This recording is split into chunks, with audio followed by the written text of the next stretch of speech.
예수님의 이름으로 기도드립니다. 아멘.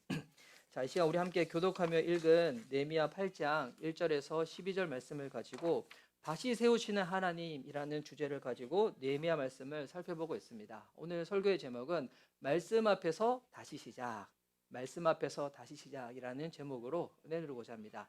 이 설교의 제목으로 우리 좌우에 계신 분들 한번 이 말씀 제목 그대로 오늘 한번 건면하며 축복할까요? 말씀 앞에서 다시 일어납시다. 이렇게 서로 축복합시다. 시작. 말씀 앞에서 다시 일어납시다. 예, 말씀 앞에서 다시 일어납시다. 우리 이제 오늘 우리 김정 집사님 기도해 주셨을 때 우리 교회가 이제 하반기 양육을 시작을 하였습니다. 그리고 그 중에 목요일 저녁에 미리볼 북클럽이라고 해서 우리 신앙서적을 같이 읽고 나누는 시간이 있어요. 우리 작년에는 일가 영성을 같이 읽었고 올 상반기에 고통의 문제를 읽었고 하반기 때는 제가 이 책을 좀 읽고 싶어서 내가 만든 신을 우리 같이 읽기로 했거든요. 그래서 이제 내가 만든 신이라는 이 책입니다. 저는 여러분 다 아시죠? 제가 팀켈러 목사님 되게 좋아하는 거. 그래서 내년에는 팀켈러 목사님 쓰신 책 중에서 가장 복음에 대해서 잘 설명하고 있는 책이 탕부 하나님이에요. 탕부 하나님은 제가 주변에 한 50분 읽으신 목사님 봤거든요. 읽으면 읽을 때마다 복음에 대한 은혜와 깊이가 너무 다르다고. 그래서 내년에는 다시 한번 시도해서 우리 교회 성도님들과 다 함께 읽는 시간을 한번 가져보려고 합니다. 아직 안 읽으신 분들이 좀 더러 계신 것 같아요. 예전에 우리 탕부 하나님 선물로도 많이 읽었는데, 그리고 이제 내가 만든 이 책을 읽는데, 이 책에 그 프롤로그에 이런 내용이 있어요. 이게 뭐 내용 길지 않는데 제가 한번 짧게 읽어드릴게요. 한번 잘 들어보세요. 2008년 중반에 세계의 경제 위기가 닥치자 한때 부유하고 인맥 넓던 사람들이 줄을 이어 비참하게 자살했다. 영반주택담보대출공사 프레디 맥이 재무 담당 부사장 대행은 자택 지하실에서 목을 맸다. 미국에서 손꼽히는 부동산 경매회사 셸던 9세 최고 경영자는 빨간색 제규어 운전석에서 머리에 총을 쐈다. 유럽 여러 왕가와 고위층 집안의 재산을 맡아 투자했던 프랑스의 재산관리사인 버나드 페이모드의 폰주 사기로 고객 돈 14억 달러를 날리자 메디슨가 사무실에서 손목을 칼로 그었다. HSBC 은행의 덴마크인 중력은 하룻밤에 500파운드나 하는 런던 나이츠 브리치의 스위트룸 옷장에서 목을 맸다. 베어 스턴스사의 간부는 파산한 자사를 인수한 JP 모건 체이스에 자신이 임용되지 못할 것을 알고 약물을 가다 복용한 뒤 29층 사무실에서 뛰어내렸다. 한 친구는 베어 스턴스 일로 그의 기운이 꺾였다라고 증언했다. 1929년 주식시장 붕괴에 따른 연쇄 자살을 오싹하게 연상시킨 사건들이다. 그러한 다음에 계속 얘기가 있어요. 그래서 이게 어떤 내용이 있냐면 미국인들은 풍부해지면 행복해질 것이라 믿었으나 그런 희망은 신기루였다. 토크빌의 말처럼 이 세상의 부실한 낙은 결코 인간의 마음을 채워줄 수 없기 때문이다. 이 우울한 이상 기류는 여러 모양으로 나타나지만 매번 그것은 절망으로 끝난다. 찾으려던 것을 결코 얻지 못한다. 이 프롤로그 앞에 있는 내용이거든요. 제가 이렇게 뭐 낭독을 잘 이렇게 하는 편은 아닌데 직접 읽어보면 더 좋겠죠. 어떤 내용인지 아시겠어요? 그래서 2010년대 이게 금융가에 큰 이게 오름이 왔었잖아요. 그때 뭐 굳이 우리나라로 비해서 말하면 우리나라에 있는 재벌 그룹 총수들 그리고 잘 나가는 CEO들이 어떻게 됐다는 거예요. 스스로 자살을 많이 했다는 거예요. 여러분 그들은 아마 많은 사람들이 보기에 되게 부러움의 대상이었을 거예요. 그리고 그 정도 살면, 그 정도 얻으면, 그 정도 누리고 있으면 아마 저 사람은 정말 행복할 거야 라고 수많은 사람들의 동경의 대상이었을 거예요.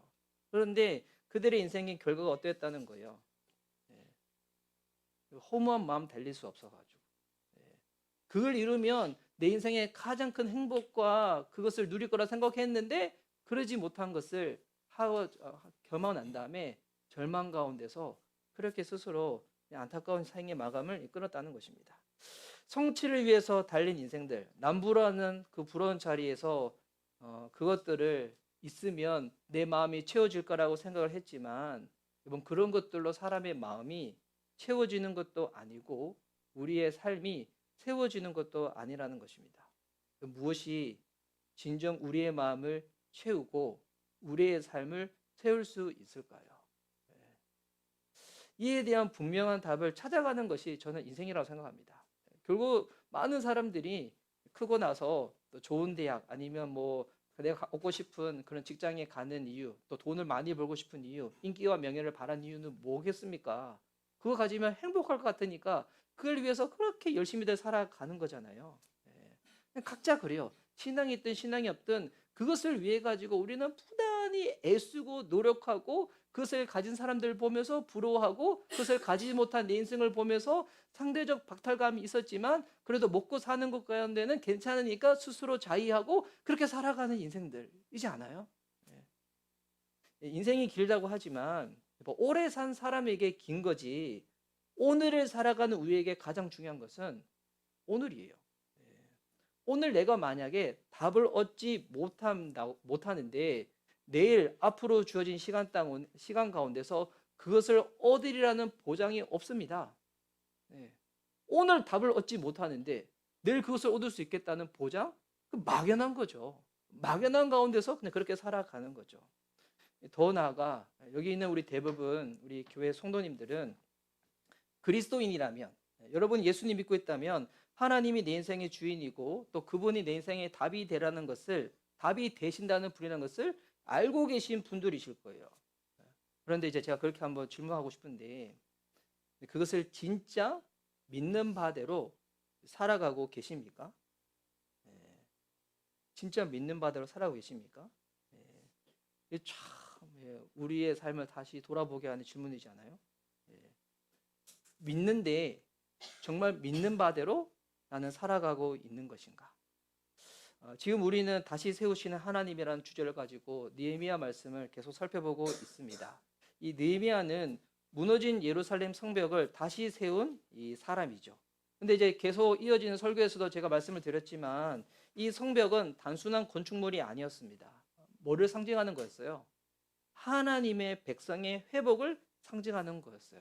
우리가 계속 앞전에 살펴봤죠. 4장, 5장, 6장 살펴보면서 어려움이 있었습니다. 위협이 있었습니다. 그리고 느헤미야 지도자 개인적으로도 위협이 있었습니다. 근데 하나님은 그분의 백성을 포기하지 않고 다시 시작하게 하셨습니다. 근데 오늘 우리가 살펴볼 이 느헤미야 8장은 이제 성벽이 다 세워지고 난 다음에 하나님이 이제는 사람을 세우시는 장면이에요. 근데 무너진 것이 성벽만 무너진 것이 아니었다는 거죠. 뭐가 무너진 것이었을까요? 하나님을 향한 믿음이 무너진 것이었어요. 또 내가 누군가, 우리가 누군가 영적인 정체성이 무너져 있었어요. 여러분 그것도 무너지고 이것도 무너지니까 뭐도 무너졌을까요?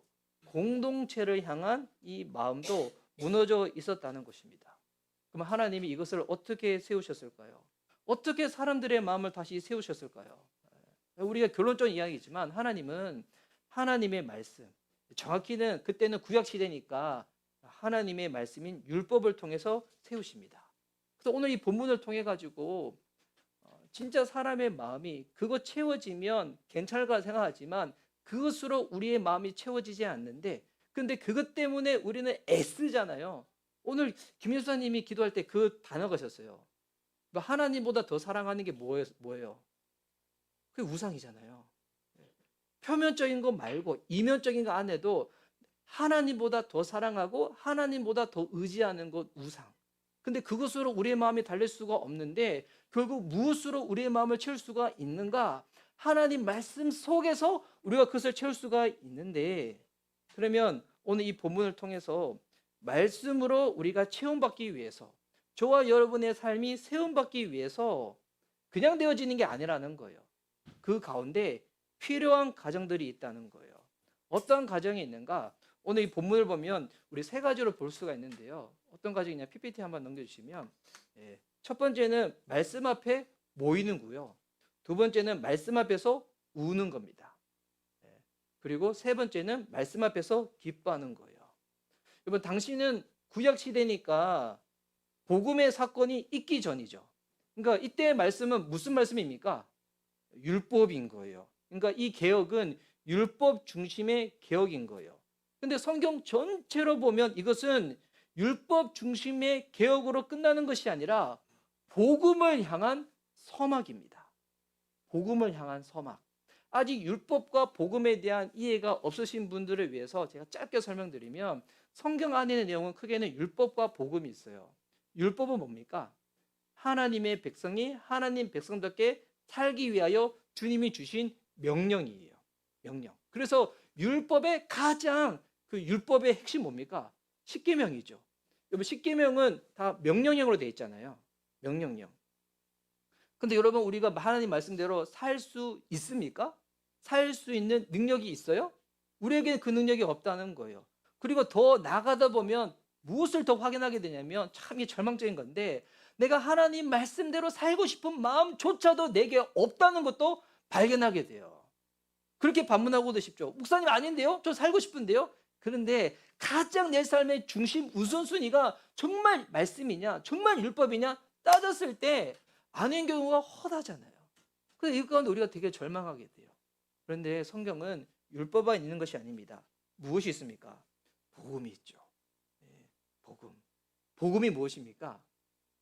그분이, 예수님이 이런 우리를 위해서 무엇을 하셨는지에 대한 그 소식이에요. 이 복음이거든요. 율법과 복음. 그래서 오늘 이 본문을 보면 율법과 복음이 또 어떤 관계가 있고 우리로 하여금 어떻게 나가는지 그 역시도 한번 살펴볼 수가 있습니다. 그래서 오늘 이 본문을 통해서 우리가 말씀 앞에서 어떻게 나가야 될지 그 부분들을 하나씩 한번 살펴보도록 하겠습니다. 첫 번째는 뭐였습니까? 말씀 앞에서 어떻게 한다고요? 모이는 겁니다. 말씀 앞에서 모이는 것. 이게 1절에서 3절 말씀에 있는데요. 1절에서 3절 말씀 제가 다시 한번 읽어보겠습니다. 1절 말씀. 모든 백성이 한꺼번에 수문 앞 광장에 모였다. 그들은 학자 에스라에게 주님께서 이스라엘에게 명하신 모세의 율법책을 가지고 오라고 청하였다. 7째 달 초하루에 에스라 제사장은 율법책을 가지고 회중 앞에 나왔다. 거기에는 남자든 여자든 알아들을 만한 사람은 모두 나와 있었다. 그러면 수문 앞 광장에서 남자든 여자든 알아들을 만한 모든 사람에게 새벽부터 정오까지 큰 소리로 율법책을 읽어주었다. 백성은 모두 율법책 읽는 소리에 귀를 기울였다. 모든 백성이 한꺼번에 수문 앞에 모였대요. 이들 왜 모였습니까? 최근에 그 서울 불꽃 축제가 있어가지고 여의도에 추수하는 인원만 해도 엄청난 수십만 명이 모였다고 들었어요. 오늘 모인 거 이게 불꽃놀이 보기 위해서 모였어요? 아니죠. 월드컵 시즌이어 가지고 축구 보기 위해서 모였어요? 그것도 아니에요. 이거 유명한 해외 팝스타가 내한해 가지고 그 콘서트 때문에 모였어요? 그것도 아니에요. 왜 모인 거예요? 말씀을 듣기 위해서. 특별히 이때 말씀 뭐입니까? 모세의 율법책을 듣기 위해서. 여러분, 우리 구약 성경 좀 읽어보신 분들은 아시잖아요. 구약 성경 어때요? 율법 읽을 때 어때요? 레위기 말씀 읽을 때 어때요? 어렵지 않아요? 이해가 잘 되지 않아요? 근데 그 말씀을 듣고 싶어서 백성들이 이렇게 많이 모였다는 거예요. 그리고 에스라 제사장이 율법책을 가지고 왔습니다. 그리고 그 앞에 어떤 사람들이 있었냐면, 이거 되게 중요한 부분인데, 알아들을 만한 사람들이 모두 나왔다는 거예요. 알아들을 만한 사람이 모두 나왔다. 이게 히브리 원어적으로 어떤 의미냐면 지적으로 이해한다는 의미가 아니에요. 들어서 그냥 머리로 이해된다? 이게 아니라 어떤 의미가 있냐면 하나님의 말씀을 분별하고 마음에 받아들일 수 있는 모든 사람이에요. 하나님의 말씀을 분별하고 마음에 받아들일 수 있는 모든 사람. 그렇다면 청소년들 중에서 가능할까요? 불가능할까요? 가능하죠. 여러분, 성경에서 하나님 앞에 쓰임받던 대부분 사람들의 나이가 언제였어요? 10대였어요. 요셉 10대였어요. 다윗 10대였어요. 다니엘 10대였어요. 예수님의 제자들 요한 10대였어요. 중고등학생이라고 하나님 말씀을 받지 못할까요? 이해하지 못할까요? 아니에요. 여러분, 마음에 받아들일만 모든 사람 다 왔어요. 요거를 해가지고 뭐 성인이면 작년이면 하나님 말씀 들었을 때 다 이해하나요? 아니죠. 예. 그래서 여기서 말하는 의미가 뭐냐면 하나님의 말씀, 이 약속 앞에 있는 언약 공동체 전체가 말씀 앞에 나왔다는 거예요. 예. 여기는 아마 어린이도 있을 수도 있어요. 청소년, 장년, 청년 구분 없습니다. 하나님의 말씀 앞에 반응할 수 있는 사람들은 다 나왔다는 거예요. 뭐 우리 교회는 우리 청소년들이 같이 예배를 드립니다. 물론 우리가 처음에 개척교회다 보니까 청소년 예배를 따로 드릴 만한 이 사항이 되지 않아서 했지만, 이번 성경적으로 봤었을 때는 이게 요즘 그런 용어들 많이 붙이거든요. 뭐 온 세대 예배, 뭐 세대 통합 예배 하는데 단순히 효율을 따지기 위해서 하는 게 아니에요. 여러분 그게 보면 오히려 더 성경적이에요. 예. 아직 우리 교회는 초등학생 이하는 좀 이런 말씀, 이런 분위기가 어렵다고 생각을 해서 어린이부 예배를 따로 드리지만, 저는 성경적으로는 솔직히 어린아이들이라도, 그리고 작년이라도, 청년이라도, 우리 중고등학생, 청소년이라도 하나님 말씀을 알아들 만한 사람이라면 뭐 구분하는 게 아니에요. 같이 예배 드릴 수 있어요. 예. 저는 예전에 봤거든요. 6살, 7살이 집회 시간에 말씀을 듣고 회개를 하면서 울다가 은사 체험하는 것을 전 여러 차례 봤어요. 예.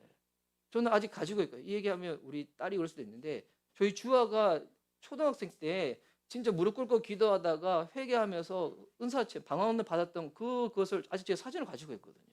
예. 뭐 어른이면 크면 다 말씀 이해하나요? 아니요. 오히려 어른들 중에서 이 시간 와가지고 앉아는 있지만 예의 차린다고 앞은 보지만 생각은 딴 데 있는 사람 얼마나 많이 있습니까? 우리 교회는 작아가지고 티가 나니까 조심스럽지만, 제가 예전에 큰 교회 있었을 때 뒤에서 딱 보면 여러분 예배 드는 척 하지만 스마트폰 펴고 불빛이 다 나오거든요. 예. 게임하는 사람, 주식 보는 사람, 딴 거 보는 사람 얼마나 많아요. 예. 어른이라고 해서 예배 잘 드리고 아이들에서 예배 못 드리고 그런 거 없습니다. 말씀 앞에서 반응하는 거는 하나님 주신 은혜와 가운데 믿음으로 반응하는 거예요. 예. 그러면 궁금하지 않아요? 그럼 언제부터 여러분 이렇게 주일학교가 생겼을까요? 주일학교. 주일학교 생긴 게 역사가 별로 길지가 않아요. 이게 18세기부터 생긴 거예요. 18세기 때 세계적으로 어떤 일이 있었습니까? 영국에 산업혁명이 있었잖아요. 산업혁명이 일어난 다음에 그때 산업화로 인해 가지고 그때는 어린 아이들도 공장에 가서 막 일하기 시작하는 거예요. 얘들이 뭐가 교육이 안 돼요? 일반적인 교육이 안 되는 거예요. 그래서 영국의 로버트 레이크스라는 목사님이 아이들이 교육이 안 되니까 교회에서 아이들을 가르쳤어요. 여러분 그게 뭔지 알아요? 그게 주일학교의 시작점이었어요. 주일학교 시작점. 그냥 밖에 나가면 계속 일하고 돈 벌고 하니까 교회에 와서 글자를 가르치고 수학을 가르치고 음악을 가르치고 했던 거예요. 그게 주일학교의 시작이거든요. 지금 성가대 중에서 제가 예전에 그런 얘기 듣는데, 성가대 하는데 성가대 가운을 안 입힌다고 되게 막 하는 이상한 같은 그런 얘기 들었는데, 여러분 성가대 가운 언제부터 시작된 줄 알아요? 이게 여러분 이것도 18세기부터 시작됐어요. 왜냐하면 대부분 산업화 공장에서 일하다 보니까 옷이 후줄근하고 다 지저분한 거예요. 예배 드릴 때 그래도 우리 깨끗한 복장으로 나가는 게 필요하다 싶어가지고 그때부터 뭐냐 성가대 가운 입힌 거예요. 요즘은 그 성가대 가운 하지 않고 그냥 각자 알아서 드레스 코드 맞춰가지고 하는 교회들도 있잖아요. 그래서 여러분 초대교회 때는 중세 교회 때까지만 하더라도 예배가 분리되지 않았어요. 어린이부 예배 따로, 청소년부 예배 따로 이렇게 있지 않았어요. 어떻게 했었냐면 신앙교육은 어디서 하는지 알아요? 가정에서 하는 거예요. 이 중심이에요. 가정 안에서 신앙교육이 중심입니다. 그래서 자녀들을 신앙교육하기 위해서 여러분 더 필요한 게 뭐겠습니까? 부모 교육이에요. 부모 교육. 네. 부모 교육이 되지 않는데 자녀의 신앙교육이 될까요? 안 되죠. 그 예배는 공동체로 같이 드리고 교육은 교회와 가정이 함께 이렇게 나가는 거예요. 그래서 이번 시즌에는 아직 시작을 못했지만 저는 우리 빠르면 가능하면 우리 겨울 시즌에는 우리 복음 중심 부모를 꼭 하고 싶어요. 네. 복음 중심 부모를 하시는 목사님 사모님들이 할 때마다 회개가 터집니다. 네. 할 때마다 우리 자녀가 그래 청소년은 원래 이래요. 예, 총수 원래 이런 거고, 이런 총수를 대할 때 제일 중요한 게 뭐겠습니까? 부모예요, 부모. 부모가 복음 가운데 어떻게 반응하고 내가 믿음으로 살아내에 따라 가지고 자녀를 품고 하는 게 달라지는 거거든요. 그래서 올 빠르면 겨울에는 우리 복음 중심 부모를 꼭 하고 싶은 제 마음의 소망이 있습니다. 예. 그래서 여러분, 그렇다고 해서 그 무조건 교회가 우리 아이들이 다 함께 예배드리는 게 옳은 건가? 이거는 또 지금의 시대에 맞게끔 교회 상에 따라서 좀 적절히 할 수 있다고 생각을 합니다. 하여튼 중요한 거는 여러분, 이때 알아들을 만한 사람은 나이에 따른 게 아니었습니다. 하나님의 말씀 앞에 반응할 수 있는, 마음으로 반응할 사람들이 다 나왔다는 거예요. 그리고 성경도 어떻게 읽습니까? 성경 읽을 때 보니까 이 에스라 학사가 소리 내어서 귀에 들리게끔 성경을 읽었다는 거예요. 요즘 공동체 성경 읽기를 이제 하는 그런 이렇게 뭐 대학생 아니면 뭐 직장인 그룹들이 많이 있어요. 아니면 꼭 이렇게 타이틀인 건 아니더라도 공동체 성경 읽기를 하는데, 그때 어떻게 하는지 알아요? 소리 내어서 성경을 귀로 들어요. 읽고 들어요. 예. 뭐 우리 교회도 이게 비슷한 게 있어요. 언제 이게 하는지 알아요? 예, 새날 경건 기도회 때. 새날 경건 기도회 때 예전에는 이게 녹음한 것을 들었어요. 근데 이제는 그렇게 하지 않고 누가 읽어줍니까? 예, 제가 읽고 있어요.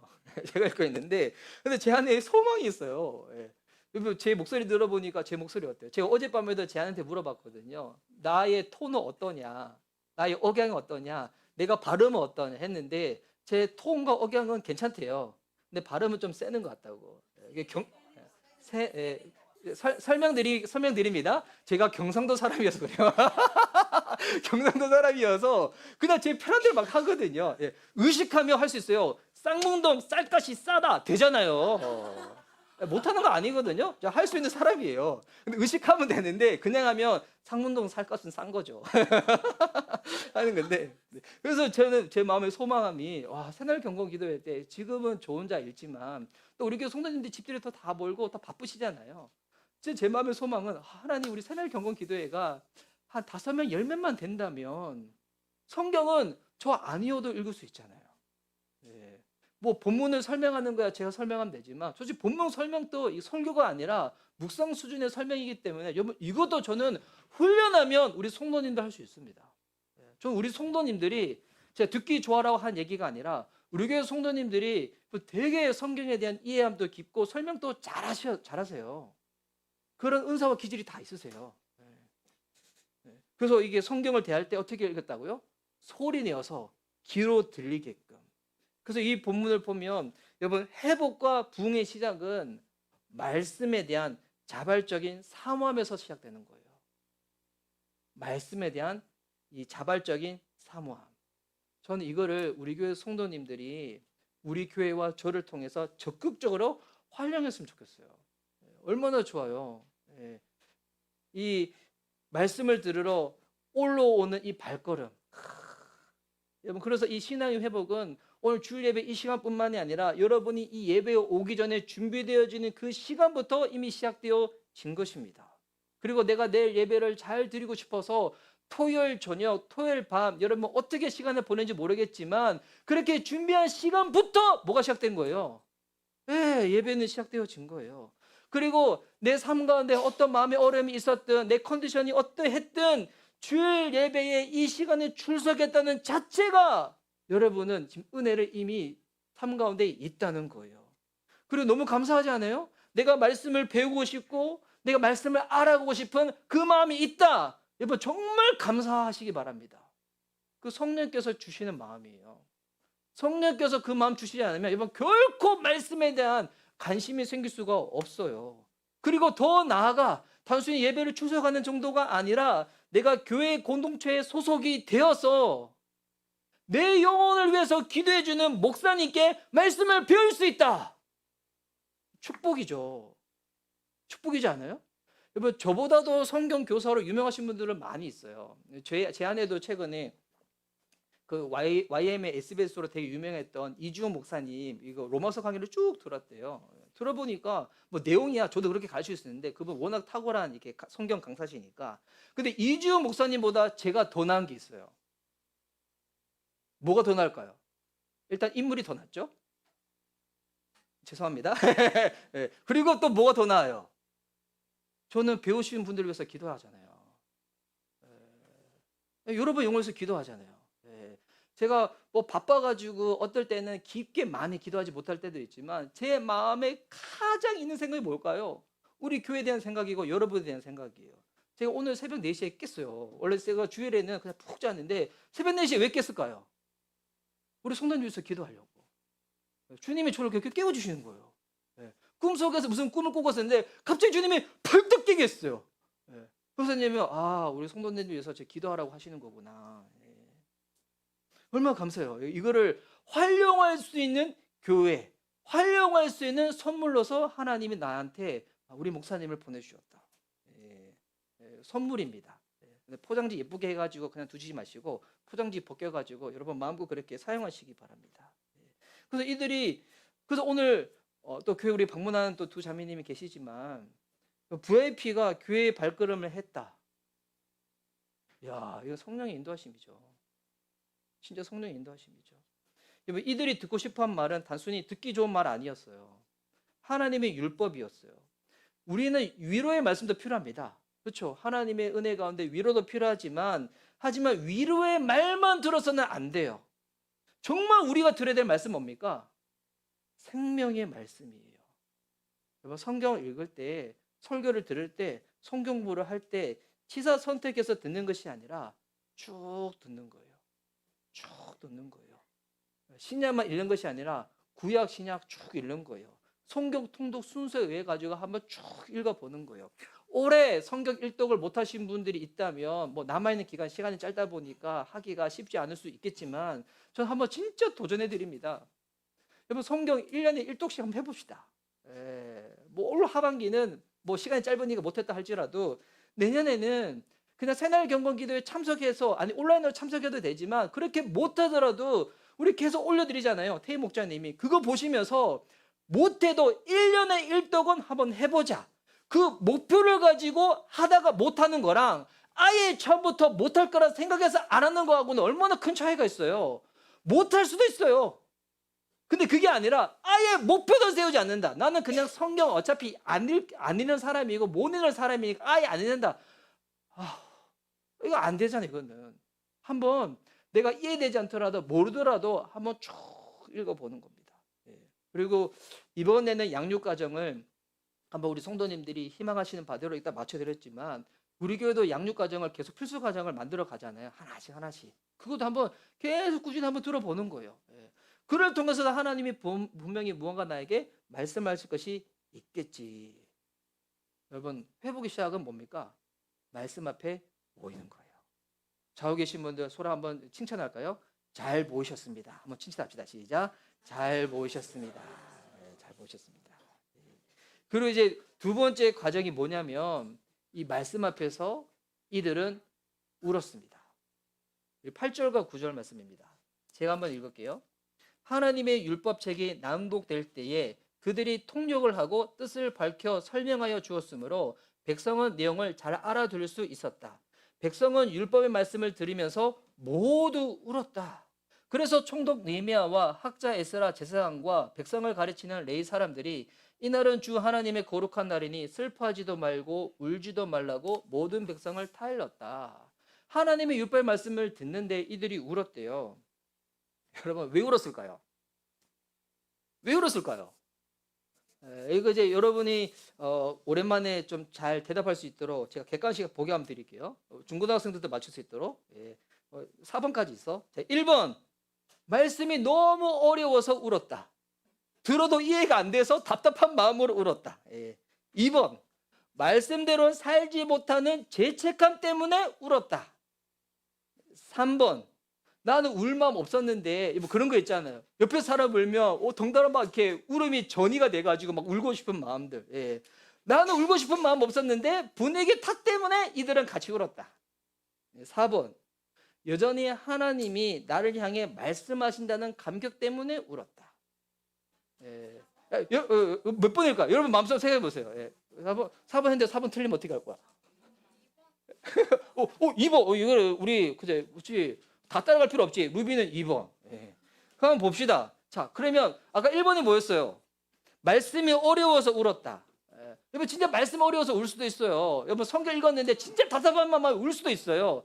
그런데 오늘 이 상황에서는 1번은 아닌 이유는 뭐냐면, 왜냐면 이들이 말씀 읽었을 때 율법을 누가 설명해 줬다고요?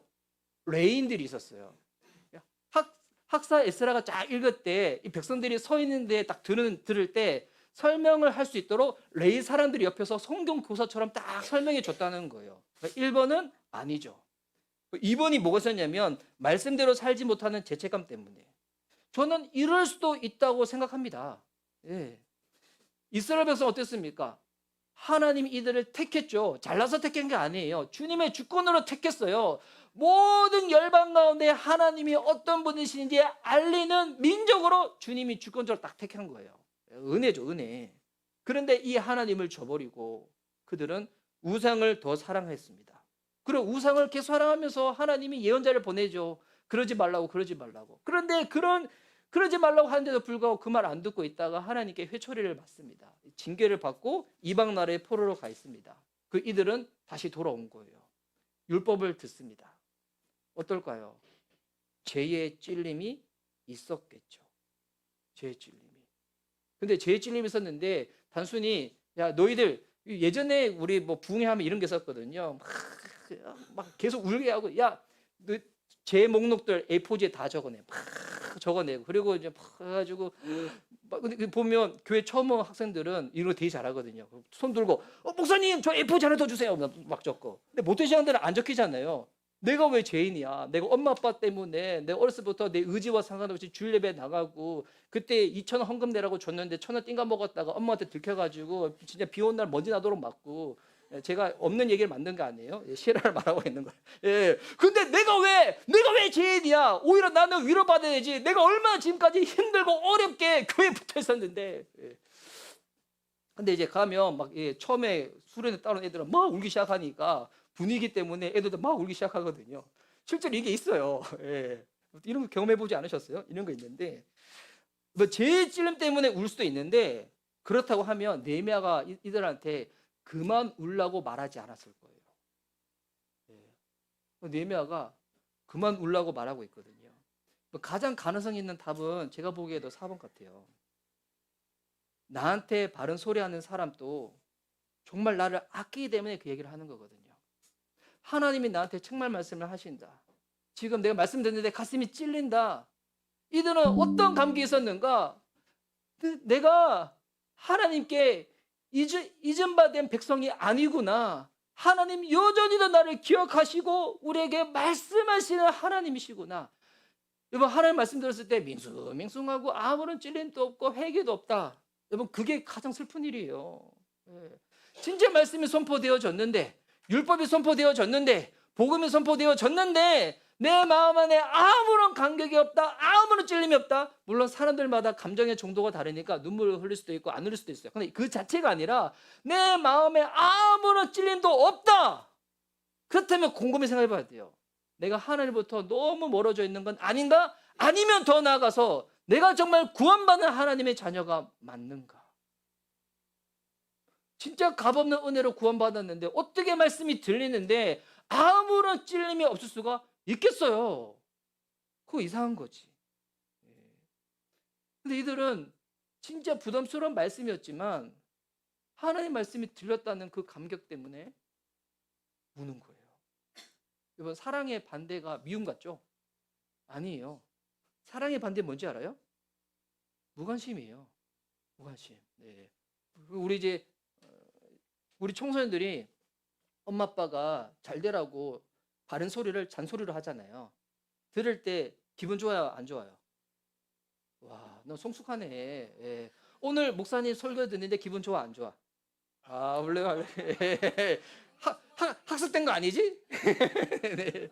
자, 하는데 뭐 진짜 사랑의 반대 뭐냐면 무관심이에요, 무관심. 예. 그래서 제가 이 말씀 보면 그 생각 드는 거예요. 와, 우리 교회 성도님들한테 제가 질문 한번 드리고 싶은데 입 밖으로 대답하지 마세요. 저한테 관심이 있으시죠? 네. 우리 교회에 관심이 있으시죠? 네. 1번, 2번은 그렇다 쳐요. 이 질문은. 근데 이제 세 번째 질문. 여러분 하나님에 대해서 관심이 얼마나 있으십니까? 나의 가장 큰 관심사는 무엇입니까? 이거 한번 곰곰이 한번 생각해 봐야죠. 이번 한 주간 살아가면서 여러분의 삶의 가장 큰 관심사는 무엇입니까? 율법이 하는 중요한 역할 중에 하나는 나의 죄를 깨닫게 하는 거예요. 그런데 여러분, 이게 단순히 절망으로만 끝나지 않죠. 율법을 완성하신 분이 누구십니까? 예수님이시죠. 예수님은 우리를 정죄하기 위함이 아니라 구원하기 위해서 이 땅에 오신 분이잖아요. 그래서 이게 은혜잖아요. 예. 고조 주시는, 받을 자격 없는 우리를 위해서 이 땅에 오셔서 자기의 생명을 내어주신 분. 그래서 요즘 말씀을 들을 때 찔리지 않는다. 이거 정말 이거 심각한 일인데, 만약 찔리시는 분이라면 여러분 진짜 감사하세요. 죽으라고 찌르는 게 아니에요. 주님이 살라고 찌르는 거예요. 우리를 살리시려고 말씀으로 나를 후벼 파시는 겁니다. 그리고 하나님 말씀 앞에서 우는 울음은 절망의 눈물이 아닙니다. 회복으로 이끄시는 눈물이에요. 그래서 마지막 이 스텝 과정이 뭐냐면 말씀 앞에서 기뻐하는 거예요. 10절 말씀 보세요. 10절 말씀 10절 말씀 우리 함께 읽겠습니다. 자, 시작. 느헤미야는 그들에게 말하였다. 돌아들 가십시오. 살찐 짐승들을 잡아 푸짐하게 차려서 먹고 마시도록 하십시오. 아무것도 차리지 못한 사람들에게는 먹을 몫을 보내주십시오. 오늘은 우리 주님의 거룩한 날입니다. 주님 앞에서 기뻐하면 힘이 생기는 법이니 슬퍼하지들 마십시오. 아멘. 여러분, 어떨 때 우리의 힘이 생긴다고요? 주님 앞에서 기뻐할 때. 옛날 개역개정 성경을 보면 여호와로 인하여 기뻐하는 것이 우리의 힘이다. 할렐루야. 언제 여러분 낭만할 때, 힘들 때 여러분 에너지 드링크 들이마신다 해가지고 힘나는 게 아니에요. 그 일시적인 거지. 일시적인 그냥 효과지. 진짜 우리의 힘은 하나님을 기뻐하는 것이 우리의 힘입니다. 할렐루야. 하나님을 기뻐하는 것이 우리의 힘이에요. 결국 말씀은 우리를 어디로 회복시킵니까? 주의 말씀 앞에서 이 율법이 내가 얼마나 죄된 존재인지 나를 숨김없이 다 드러내지만 나를 자책으로 정죄로 이끄시지 아니하시고 다시 회복으로 구원으로 충만으로 이끄시는 주님으로 인하여서 우리 안에 그 기쁨이 회복되어지는 거예요. 네. 여러분, 우리는 율법을 다 지킬 수 없는 인간이에요. 하나님 말씀 읽을 때마다 여러분 우리가 지킬 수 있는 것도 있지만 지킬 수 없는 게 얼마나 많이 있습니까? 지킬 수 없는 거 몇 가지 말씀드릴까요? 여러분, 진짜 용서가 돼요?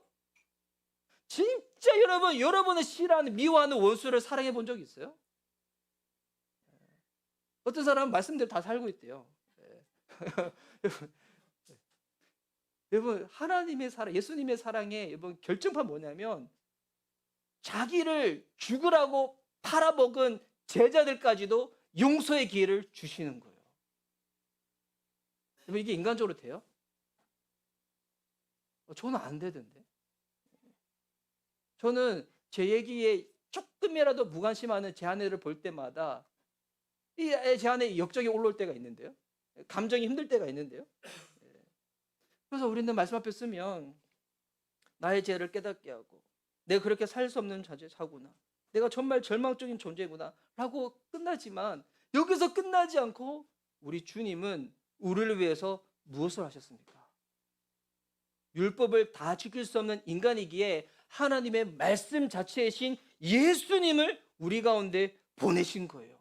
그리고 그 예수님이, 아무런 죄가 없는 예수님이 여러분이 되셔서, 내가 되셔서 십자가에서 죽으신 거예요. 그리고 예수님의 생명을 살 수 있도록 부활하신 예수님, 그분을 믿음으로 말미암아 그분과 연합된 죄로 살아가게끔 하시는 거예요. 또 우리가 살아가고자 할 때 우리는 계속 잊어버리고 망각하는 존재이기 때문에 우리들 가운데 주님을 생각할 수 있도록, 우리가 기도하기 싫을 때, 기도가 게을러질 때도 우리를 위하여 대신 간구하고 탄식할 수 있도록 성령님을 우리 가운데 보내주신 거예요. 왜? 사랑하시기 때문에. 하나님이 죄인을 사랑하시기 때문에. 내 행위가 먼저예요? 은혜가 먼저예요? 여기서 은혜가 먼저예요. 그 은혜 앞에 우리가 굴복하는 거예요. 그 은혜 앞에 우리가 감격하고 감사해서 주님 앞에 나가는 거예요. 말씀을 듣고 회개할 수 있다면 여러분 이거는 정말 감사하십시오. 이 성령의 역사입니다. 그리고 회개는 회개로 끝나지 않고 우리를 복음으로 이끌어서 예수님으로 인하여서 기뻐할 수 있도록 우리를 이끌어 가십니다. 여러분 예배 올 때 예배의 첫 시작은 회개로 시작해야 돼요. 한 주간 살면서 내가 주님을 기억하지 못했던 것, 내가 주님의 말씀이 뭔지 알면서도 불구하고 순종하지 않았던 것들. 근데 여러분 회개로만 끝나면 안 됩니다. 이것은 복음의 기쁨으로 이어져야 됩니다. 그 예배의 끝은 여러분 기쁨이어야 돼요. 용서받은 기쁨, 다시 시작할 수 있다는 기쁨, 그럼에도 불구하고 하나님이 나와 함께 하신다는 기쁨, 그 기쁨 가운데 성도들을 모으는 거예요. 예배 이후에 먹고 마시며 함께 기뻐하는 거예요. 여러분 이게 11절 12절에 있는 거예요. 제가 읽어볼게요. 레위 사람들은 모든 백성을 달래면서 오늘은 거룩한 날이니 조용히 하고 슬퍼하지 말라고 타일렀다. 모든 백성을 배운 바를 밝히 깨달았으므로, 와 은혜죠. 이 말씀을 들었을 때 깨달았으므로 뭐 했냐면 돌아가서 먹고 마시며 없는 사람들에게 먹을 것을 나눠주면서 크게 기뻐하였다. 여러분 오늘 우리가 예배 드리고 난 다음에 우리 미션 대바교회는 주일 예배 드리고 나서 뭐 합니까? 함께 애찬식을 갖잖아요. 그냥 점심시간 됐으니까 배고프니까 밥 먹는 게 이게 아니에요. 말씀 앞에서 예배 드리고 난 다음에 나를 살리시고 용서하시고 회복하신 하나님의 그 기쁨 가운데 함께 그 기쁨을 나누면서 우리 애찬식을 갖는 거예요. 나도 용서받았고 너도 용서받았고 우리 모두가 용서받았고 다시금 살 수 있도록 하나님이 우리들 가운데 순종의 삶을 허락해 주셨구나.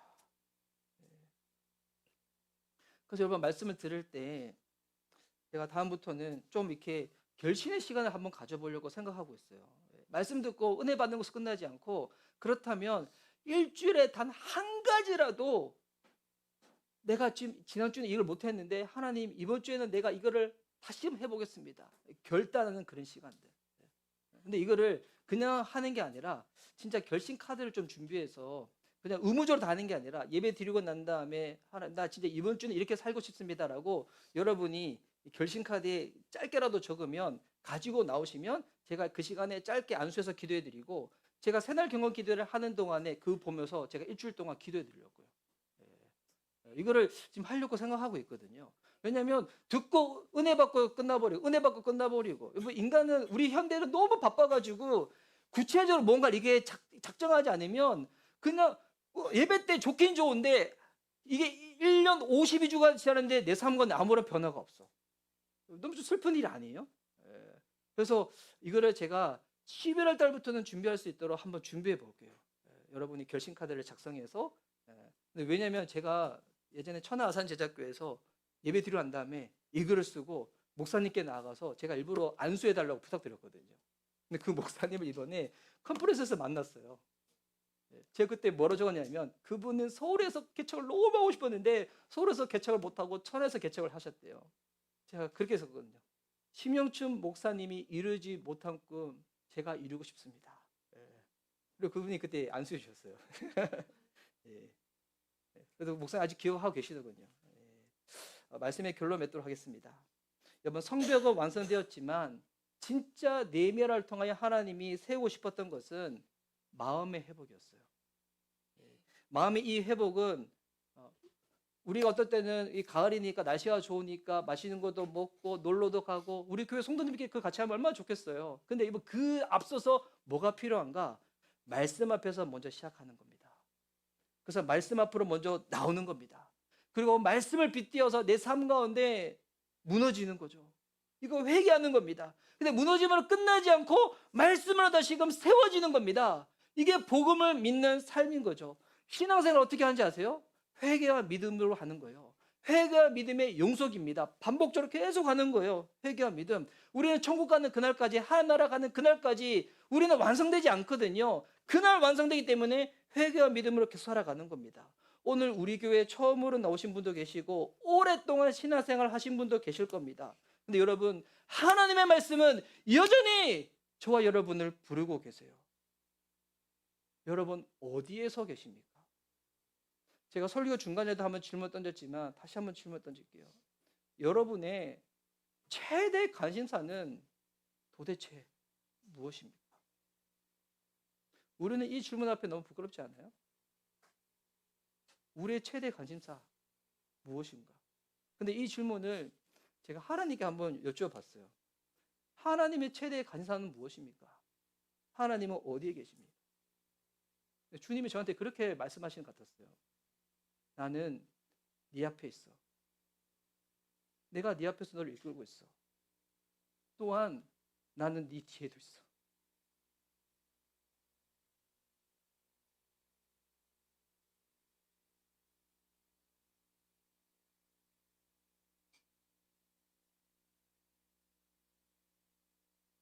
내가 뒤에서 너를 받치고 있어. 그리고 나는 네 옆에도 있어. 너와 함께 걷고 있어. 그리고 심지어 나는 네 안에 있어. 내가 너와 영원토록 함께 할 거야. 우리 하나님의 최대 관심사는 우리예요.